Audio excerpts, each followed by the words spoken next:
So the Spiffing Brit is just too dangerous to be kept alive. He is the General Grievous of YouTube.com at this point, is my conclusion. Love the Spiffing Brit, but sorry, buddy, you've gone too far this time.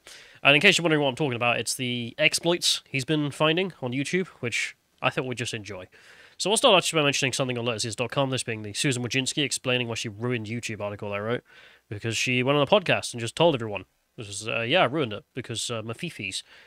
Specifically, she says in here that she decided that everyone had to start getting fed mainstream media sources because the Paris attacks happened, and she decided everyone should see it.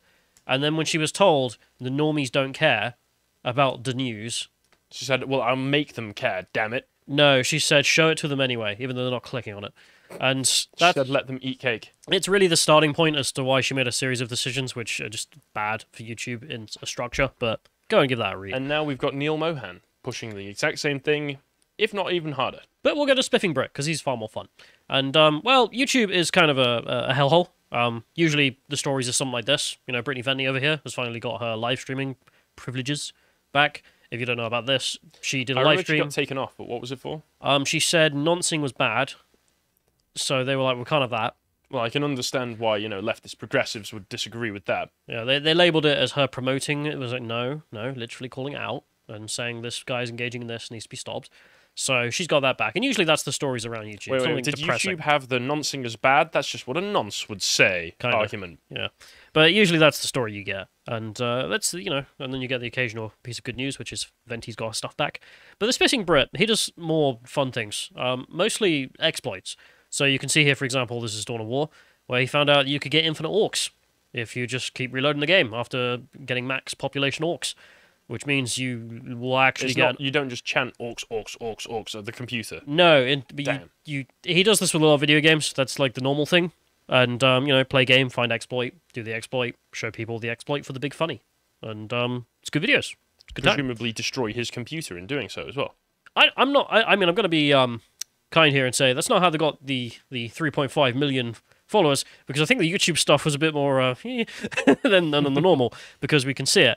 If you go to the next one here, he does a lot of like exploits on YouTube as well to see what he can find. This one's one of the dumbest ones, which, you know, doesn't really work, but it's a thing, which is that if you play your video where you're speaking at double speed, the audience have to, of course, put it at half speed to watch the video, which then means... so it means that you get twice the watch time. The watch time is double the video length, which makes no sense. So the YouTube algorithm would just go, hang on a minute, people seem to really love this video, and then and then start recommending it to everyone. Yeah, that's genius. So I mean, it's stuff like this that really catches my eye in regards to the danger he represents to the public.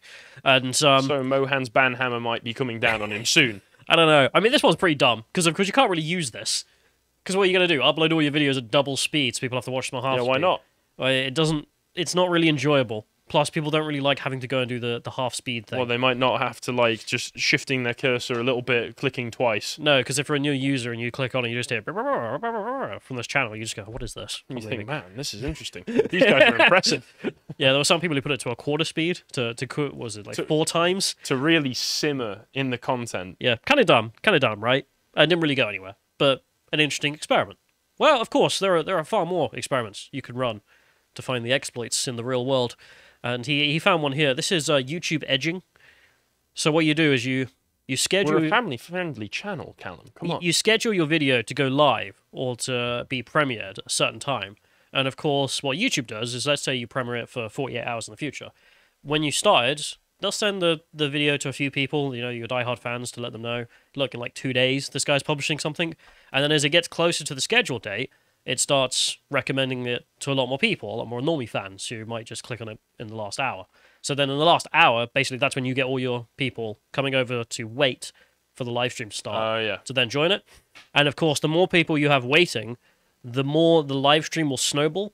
And get recommended to more people. So what happens if you just keep extending the premiere? Real late, guys. Sorry, just had a shower. Oh, 30 minutes, my boys. Because the thing is, YouTube... Oh boy, this food's taking a bit longer than I thought it would. Yeah, what he found is, as intended, what the YouTube algorithm will do is just go, oh, it's just another 30 minutes. I'll just recommend it to more people. And then before you know it, you've got 5,000 people waiting on a stream that's not started. And the YouTube algorithm sits there and goes, God, a lot of people like this video. And then you just don't do the live stream. You do end up doing it. He managed to get, I think it was 20,000 live viewers on the thing. Wait, did he actually test this? Yeah. Oh, nice. And they ended up patching it. It's like, this was a legit bug. It's just, yeah, you could get infinite viewers on your live streams, which, yeah, that's not as intended. And then the biggest thing I think he was known for was the polls glitch. I don't know if you remember this era in YouTube history. I remember polls. Yeah, everyone remembers the polls. Now they've left.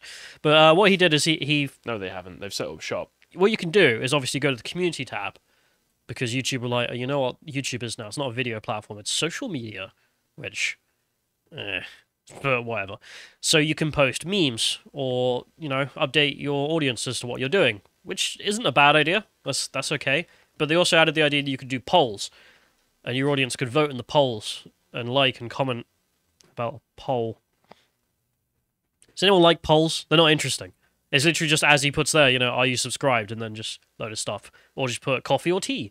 And people will put coffee or tea.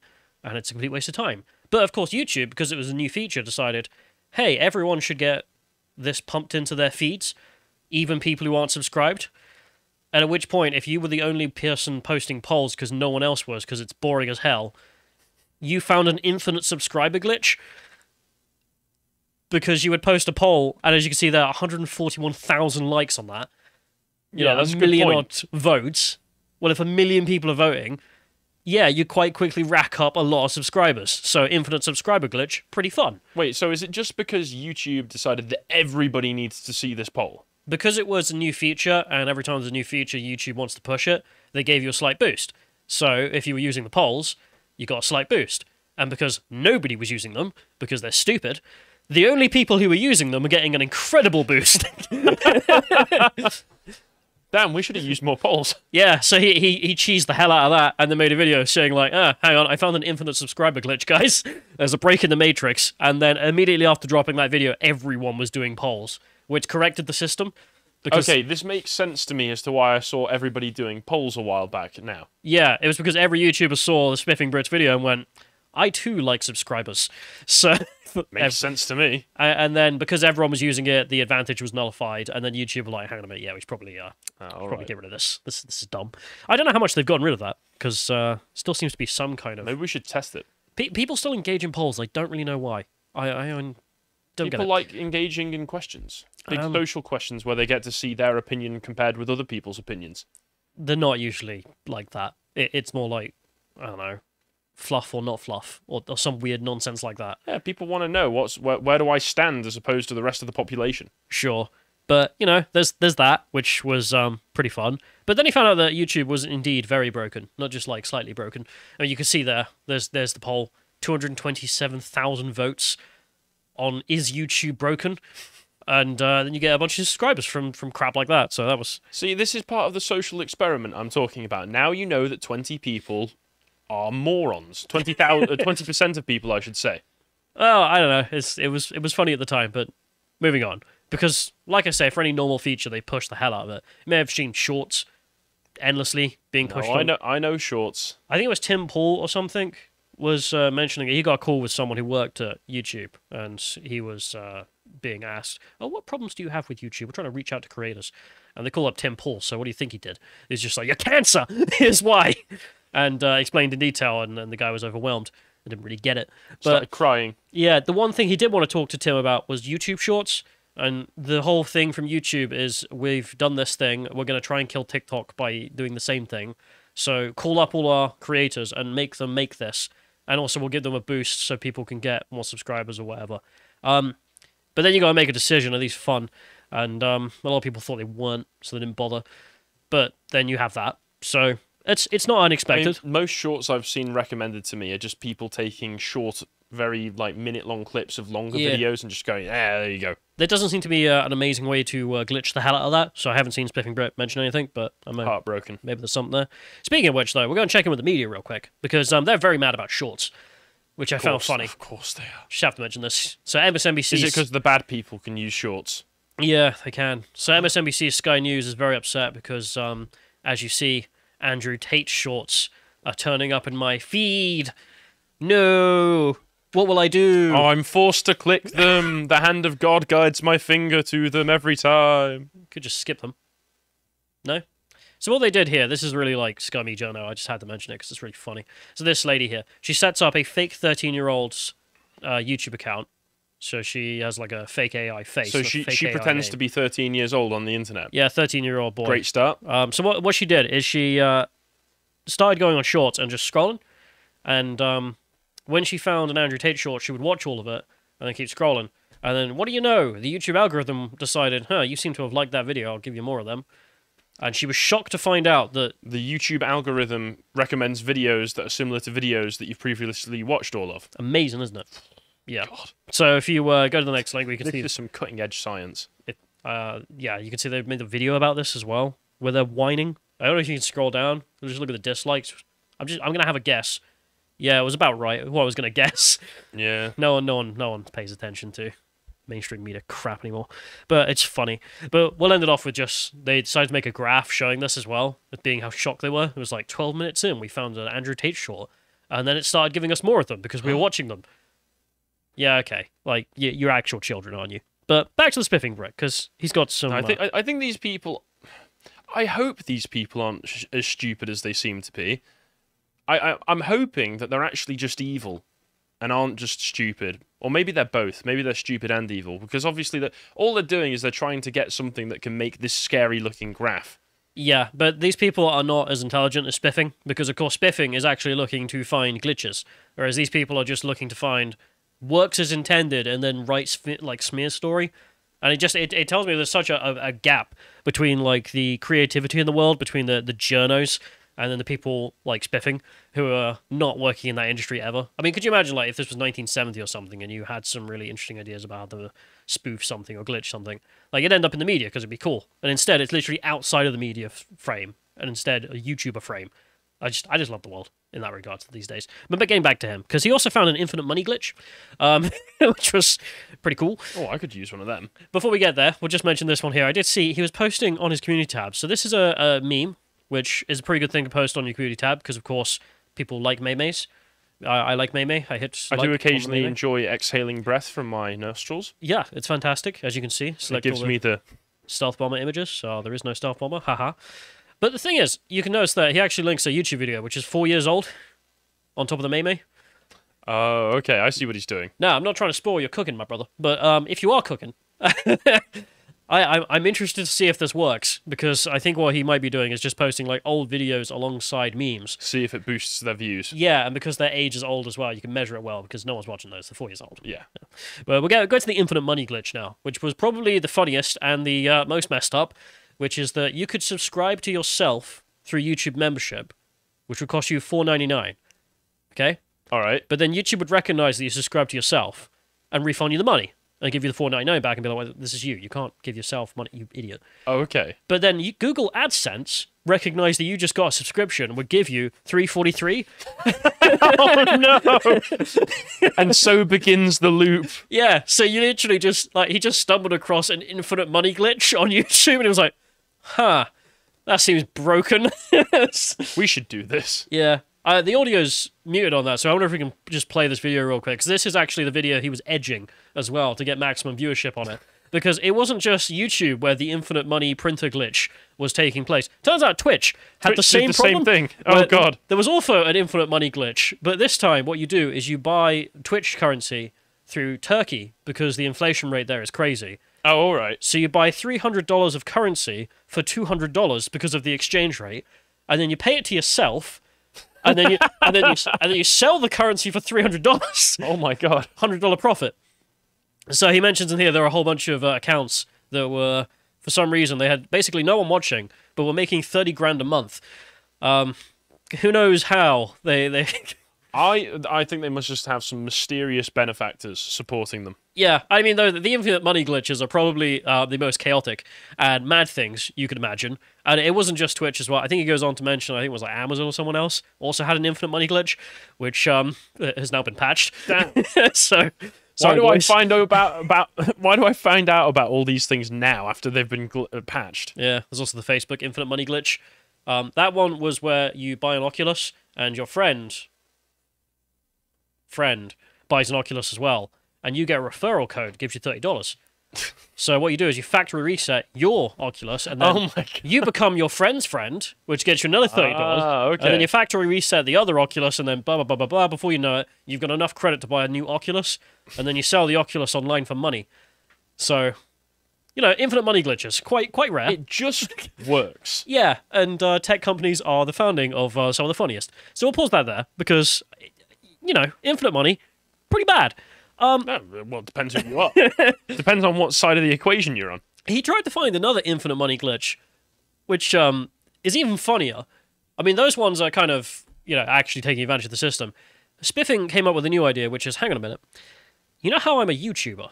I get ad revenue if people watch my videos, but I can also pay for people to find my videos as an ad. So if I pay money for my video to be an ad on your YouTube timeline, and then you click it, I get paid while you watch my video anyway, through ads that are being played on my video. So if I can get paid more from you watching my stuff than I pay you to click on it, I make a profit. Do you follow? Does that make sense? Surely that's why you pay to promote it in the first place, right? So you can get more views, get more money? Well, you pay because you might get more subscribers and long-term growth, but what if you made money per advert? Which doesn't make any sense, obviously, because that's not how advertising works. But new world. So you pay for the views. Views equals ad revenue. And then pay for views with the ad revenue. Infinite cycle plus profit. You are now getting paid to become more famous. Pretty good system. Sadly, do they call that the Kardashian method? Yeah, sadly this one failed. Because you would pay like 0.5 pence for a view and only get paid 0.2 pence from watching so it. it. Equal out. But the video he ran it on gave him an idea, because it turns out he's now found the most deadly weapon known to YouTube, because oh no, he ran the ad campaign on this live stream, and what happened is, obviously, during the period of the ad campaign, he'd pay like 50 quid or something, and he'd get a huge spike in views, but the audience it was being sent to were not that interested, because it was a 3-hour live stream on RimWorld. Not a huge number of people. I wouldn't stick around. No, so what people would do is they'd watch and then go, what the hell is this, and leave. So the viewer retention completely died. The amount of likes to views completely died. Every metric completely died, except that he had a lot of views because he was paying for them. And then after the ad campaign ended, what happened is the natural amount of new views he would get was basically zero, because YouTube would look at his current metrics and go, hang on a minute, nobody's watching this when they click on it, blah, blah, blah. And it took that information from the ad campaign period, which obviously isn't reflective of reality because it's all artificial. So he realized he'd actually killed his own video from running an ad campaign, which is pretty impressive. But this is where the big bad comes in, and this is why he's too dangerous to be kept alive. Oh no. He's become General Grievous. That's why Mohan's after him now. Yeah, it turns out you can not only sponsor your own videos as a content creator, but as everyone seems to have just ignored, including YouTube, you can sponsor other people's videos. So if I want to pay for someone else's videos to be shown in an advert, I can do that, which obviously is just a good thing because they get more views. How could this go wrong? Well, what if I put in the wrong metrics on purpose so that the people who see it instantly click off, all of them, and now that video is completely cursed in the algorithm, I can kill it overnight? Which is a pretty deadly weapon. That is pretty deadly. Because not only could I do that to all of their videos on their channel for $50 a piece and just kill their channel, I could also just, let's say there's a new event, Andrew Tate, I don't know, found guilty in prison. Let's say that's the news story in 10 months or something, right? And then you want to make the one video about it, but there's all these other people making videos about it. So what you do is you sponsor all of their videos with an ad campaign. On the wrong videos. To an audience that's not interested, and then your video would be the only one with good metrics and would be the only one shown. So you sponsor the Andrew Tate news to lots of makeup channels, for instance. Something like that. Which is really devious. It's slightly evil, but I appreciate certain types of evil. If you go to the next one here, we can see that's the video in question there, where he's like, what if I get this Hogwarts Legacy video and sponsor it for ages 75 plus who are interested in foreign language dramas who don't own a PC and don't play video games? How would you like to know about GamerInc's Hogwarts Legacy review? Yeah, so, I mean, this is... I mean, I must admit, part of me did look at that and go, God, I could finally get rid of IGN overnight. Because it also would be... They wouldn't even know... Are you being tormented by IGN recommendations? I don't know if they've patched this yet, so there's that. But he released the data weeks ago, as you can see here from the video, where he's like, yeah, and this works as well. It takes about a month for the analytics to go back to normal. So for about a month, you just nuke the video, or if you sponsor all the channel's popular videos, you nuke their channel for a month, which is, you know, a threat. Nice thing to do. So you know. that's It's a terrifying. way to spend a Sunday. Someone who makes videos. So if you go to YouTube, though, they've got some great news, though. They're really working. Latest YouTube premium privileges include queuing videos. Wow. Amazing. This is what I mean by, like, you've got really interesting, smart people in Spiffing who are just, like, you know, finding infinite money glitches. And then you get other folks who are like... I can't wait until he finds that there's some way to get YouTube to automatically queue your video in everybody's queues or something. So you just get infinite views because it always comes up. But I love it, YouTube HQ. What are you guys, the big brains who get paid the big bucks? What are you working on? Oh, okay, well, if you pay us $15.99 a month, you can queue your videos. You know, watch later playlist. Yeah, that's right. Hand over the money, sucker. Speaking of which, though, I thought we just... so that's the news on Spiffing, which I just mad, and I had to tell someone about it because I think it's funny. But we'll just get back to YouTube real quick, just because, well, they've released this update. This is a 2023 priorities. And they say in here that they've got some great news, folks. Got some great channels you can check out, such as Belief in Fatherhood, which gives us a window into everyday family life through the eyes of a black father. We found the one who stuck around. Yeah, he struggles to get 10,000 views a video. For some reason, he's on the front page of YouTube for their updates, the leaflet they send to everyone. There's also a Cafe Maddie, who has moved from becoming a dentist to a full-time food creator. She also struggles to get about 10,000 views a video. She's also on the front page of this update to all the creators. All right. They both live in California. I think that might be... That might have something to do with it. Yeah. Neil, I don't care. I really don't care about any of these people you're trying to push in my face. I just find it really weird how the people who work at YouTube seem to just not having the same kind of creativity as Spiffing. That's for sure. They mention in here It turns out the kind of creativity that you can have on YouTube is how can I make infinite money through YouTube? Yeah, God, I wish they bring it back.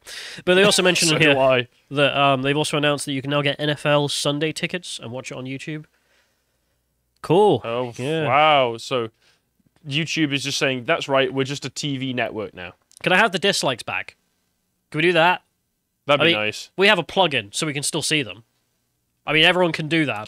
Can you roll back on some of the terms and conditions? Yeah. They have some politics stuff in here in which they mention that there's a debate in the United States about the 230 Communications Decency Act, which is going to be censoring harmful content. They say in here it will actually give us the tools to remove harmful content. You already have all of those tools, and you're more than happy to use them, Neil. Don't lie. Yeah, so that's just them bragging that things are going to get worse. Wait. We're also engaged in discussions about a proposal in Europe that may limit political speech, and Bill C11, was it C16 was the one that Jordan Peterson got in trouble about? Yeah, it's just how Canadian bills in work. Canada, that could force us to show content based on government requirements instead of user interests. Oh no, we would never want to push government propaganda. No, don't make me. No. Yeah, like you already do it. So that's...